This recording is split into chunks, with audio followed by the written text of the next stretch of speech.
میرا نام سریا ہے۔ میں ایک عام سی لڑکی ہوں جس کی زندگی شادی کے بعد ایک دم بدل گئی۔ شادی سے پہلے سوچتی تھی کہ میرا گھر پیار اور سکون سے بھرا ہوگا، لیکن قسمت نے کچھ اور ہی لکھا تھا۔ میری شادی اپنے چچا زاد فیاض سے ہوئی تھی۔ فیاض نرم مزاج انسان تھے، مگر شادی کے کچھ ہی دن بعد ان کا سعودیہ جانا پڑ گیا۔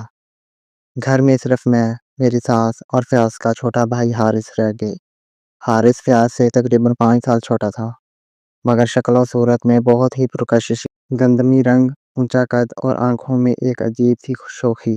شروع میں وہ مجھ سے بس رسمی بات کرتا تھا، لیکن وقت کے ساتھ ساتھ اس کے انداز بدلنے لگے۔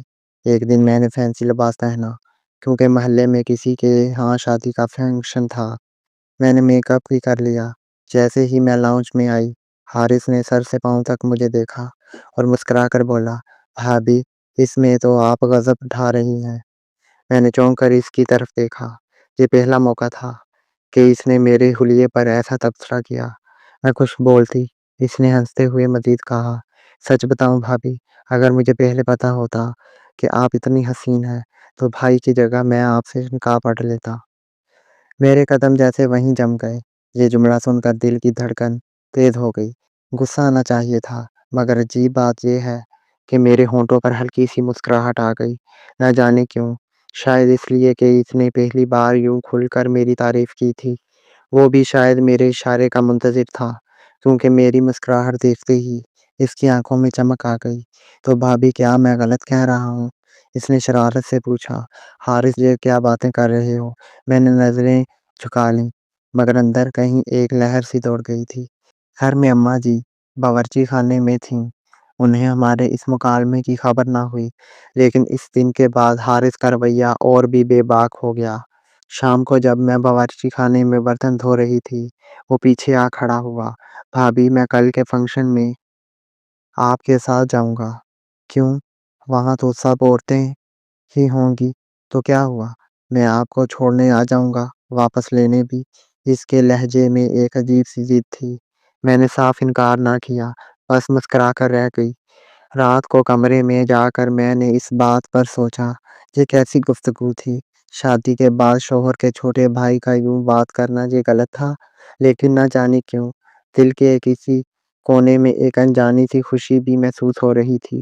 اگلے دن فنکشن پر جانے سے پہلے میں نے ہلکا سا میک اپ کیا اور وہی لباس پہنا۔ جیسے ہی میں نے دروازہ کھولا، حارث سامنے کھڑا تھا۔ اس نے ایک لمحہ میری طرف دیکھا اور بولا، واہ بھابھی، آج تو آپ نے میرا دل ہی جیت لیا۔ میں نے مصنوعی غصے سے کہا، چپ کرو حارث، یہ سب مت کہا کرو۔ وہ ہنس دیا، اچھا نہیں کہوں گا، لیکن سوچ تو سکتا ہوں نا۔ فنکشن سے واپسی پر اس نے رکشہ نہیں لیا، بلکہ پیدل ہی ساتھ چلنے کی ضد کی۔ راستے میں محلے کے لوگ سلام دعا کرتے رہے اور وہ بڑے سکون سے میرے قریب چلتا رہا۔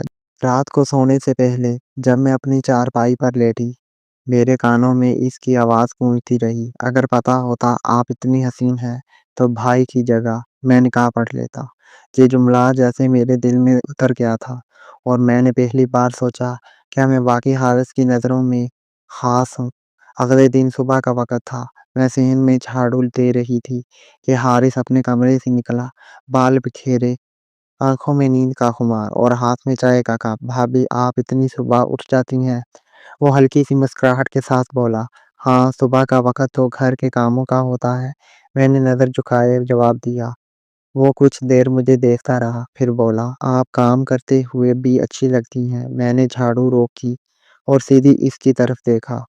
حارث، تمہیں یہ سب کہنا بند کرنا ہوگا۔ کیوں؟ کیا غلط کہتا ہوں؟ اس نے معصومیت سے سوال کیا۔ غلط نہیں، مگر یہ مناسب نہیں۔ مناسب؟ یا آپ کو ڈر ہے کہ کہیں میں دل میں اتر نہ جاؤں؟ اس کی یہ بات سن کر میرا دل جیسے ایک لمحے کو رک سا گیا۔ میں فوراً باورچی خانے کی طرف مڑ گئی، مگر کانوں تک اس کی ہلکی سی ہنسی پہنچی۔ دوپہر کو اماں جی نے کہا، سریا بیٹی، آج کھانے میں قورمہ بنا دو، حارث کو پسند ہے۔ میں نے اس بات میں سر ہلا دیا۔ جب میں کھانا تیار کر رہی تھی، حارث چپکے سے باورچی خانے میں آیا۔ بھابھی، مجھے خوشبو سے ہی پتہ چل رہا ہے کہ آپ قورمہ بنا رہی ہیں۔ ہاں، اماں جی نے کہا تھا تمہیں پسند ہے۔ بس اماں جی نے کہا تھا یا آپ کو بھی میرا پسند آنا اچھا لگتا ہے؟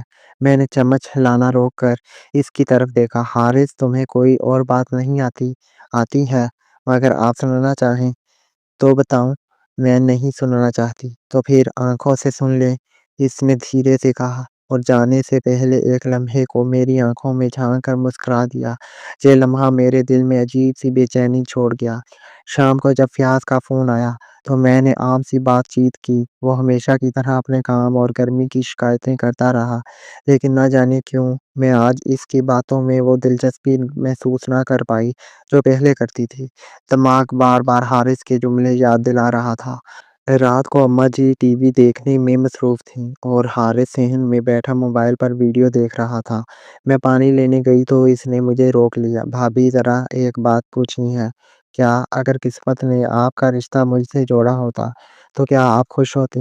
میں نے حیرت سے اس کی طرف دیکھا۔ یہ سوال کرنے کا مطلب بس ایک خیال آیا، کبھی سوچا ہی نہیں۔ آپ کو بھائی سے پہلے دیکھتا تو کیسا ہوتا؟ حارث، یہ سب خواب دیکھنا بند کرو۔ میں تمہاری بھابھی ہوں۔ بھابھی، رشتے دل کے ہوتے ہیں، لفظوں کے نہیں۔ اس کا لہجہ سنجیدہ تھا۔ پہلی بار اس نے مذاق کے بجائے گہرائی سے بات کی تھی۔ میں خاموش رہی اور پانی کا جگ لے کر کچن کی طرف چل دی۔ اس رات نیند آنے میں دیر لگی۔ میں اپنے آپ سے پوچھتی رہی، کیا یہ سب میرے ساتھ ہونے لگا ہے یا میں خود اس کے اثر میں آ رہی ہوں؟ اگلے دن صبح اماں جی محلے کی ایک خالہ کے ہاں گئیں۔ گھر میں صرف میں اور حارث تھے۔ میں کچن میں تھی کہ اچانک بجلی چلی گئی۔ حارث دروازے پر آیا اور بولا، اندھیرا ہو گیا، ڈر تو نہیں لگ رہا؟ نہیں، کیوں لگے گا؟ کیونکہ آپ اکیلی ہیں اور میں بھی اکیلا ہوں۔ اس جملے میں ایسی گہرائی تھی کہ میرا دل دھڑکنے لگا۔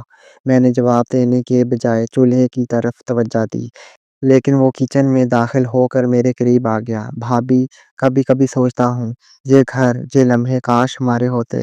میں نے ہلکی سی مسکراہٹ دبا لی، مگر دل میں ایک ہلچل مچ گئی۔ دوپہر کا وقت تھا۔ اماں جی محلے کی ایک شادی میں گئی اور شام تک واپس آنے کا کہا۔ گھر میں صرف میں اور حارث تھے۔ میں نے سوچا کہ یہ وقت اپنے کمرے میں آرام کرنے میں گزار دوں، مگر جیسے ہی کمرے کا دروازہ بند کرنے لگی، حارث کی آواز آئی، بھابھی ذرا سنیں تو۔ میں نے پلٹ کر دیکھا۔ وہ صحن میں کھڑا مسکرا رہا تھا۔ کیا بات ہے؟ بس یہ کہ آپ آج بہت تھکی ہوئی لگ رہی ہیں۔ ہاں، صبح سے گھر کے کام کر رہی ہوں۔ تو پھر آئیے، میں آپ کو چائے بنا دیتا ہوں۔ میں نے ہنس کر کہا، تم چائے؟ ہاں بھابھی، آج آپ کو ذرا آرام کرنے دیں، باقی میں دیکھ لوں گا۔ میں کچن میں اس کے ساتھ چلی گئی۔ وہ واقعی چائے بنانے لگا، لیکن چائے سے زیادہ اس کی نظریں مجھ پر تھیں۔ بھابھی، آپ کا پسندیدہ رنگ کون سا ہے؟ پتہ نہیں، شاید نیلا۔ مجھے لگتا ہے آپ پر لال رنگ سب سے زیادہ جچے گا۔ میں نے کچھ نہ کہا، بس چائے کا کپ تھام کر کمرے میں آ گئی، مگر دل میں عجیب سی ہلچل تھی۔ شام کے قریب بارش شروع ہو گئی۔ اماں جی ابھی واپس نہیں آئی تھیں۔ حارث نے کہا، بارش کا موسم ہے بھابھی، ذرا چھت پر چلیں۔ میں نے منع کیا، مگر وہ ضد کرتا رہا۔ آخر کار میں مان گئی۔ ہم دونوں چھت پر کھڑے بارش کی بوندیں محسوس کر رہے تھے۔ نیچے گلی میں بچے کھیل رہے تھے، مگر ہمارا دھیان ایک دوسرے پر تھا۔ بھابھی، آپ کو پتہ ہے، میں کبھی بھی کسی لڑکی کے اتنے قریب نہیں آیا جتنا آپ کے ہوں۔ میرے دل کی دھڑکن تیز ہو گئی۔ میں نے نظریں ہٹانے کی کوشش کی، مگر وہ قریب آ گیا۔ حارث، یہ مناسب نہیں، پھر بھی دل چاہتا ہے کہ یہ لمحہ کبھی ختم نہ ہو۔ اسی وقت اماں جی کی آواز نیچے سے آئی اور میں فوراً سیڑھیوں کی طرف بڑھ گئی۔ حارث نے بس ایک شرارتی مسکراہٹ دی، جیسے کہہ رہا ہو، ابھی یہ بات ختم نہیں ہوئی۔ رات کو کھانے کے دوران اماں جی نے کہا، حارث، اب تمہیں بھی شادی کے بارے میں سوچنا چاہیے۔ حارث نے فوراً میری طرف دیکھا اور پھر ہنستے ہوئے بولا، اماں، ابھی تو گھر میں ایک ہی دل لگی ہے اور آپ شادی کی بات کر رہی ہیں۔ میرا دل دھڑک اٹھا، مگر میں نے چپ رہنا ہی بہتر سمجھا۔ کھانے کے بعد میں کچن میں برتن دھو رہی تھی کہ حارث دوبارہ آیا۔ بھابھی، آپ کو پتہ ہے، میں کسی اور سے شادی نہیں کر سکتا۔ کیوں؟ میں نے بنا دیکھے پوچھا۔ کیونکہ دل تو کسی اور کے پاس ہے اور وہ کوئی اور نہیں، آپ ہے۔ میں نے برتن سنک میں رکھے اور اس کی طرف دیکھا۔ حارث، یہ سب بند کرو، یہ گناہ ہے۔ گناہ تو شاید وہ ہے جو دل چاہے اور ہم نہ کریں۔ اس کا لہجہ اتنا پر اثر تھا کہ میں کچھ بول نہ سکی اور آہستہ آہستہ باہر چلا گیا، اور میں ایک لمحے کو بھی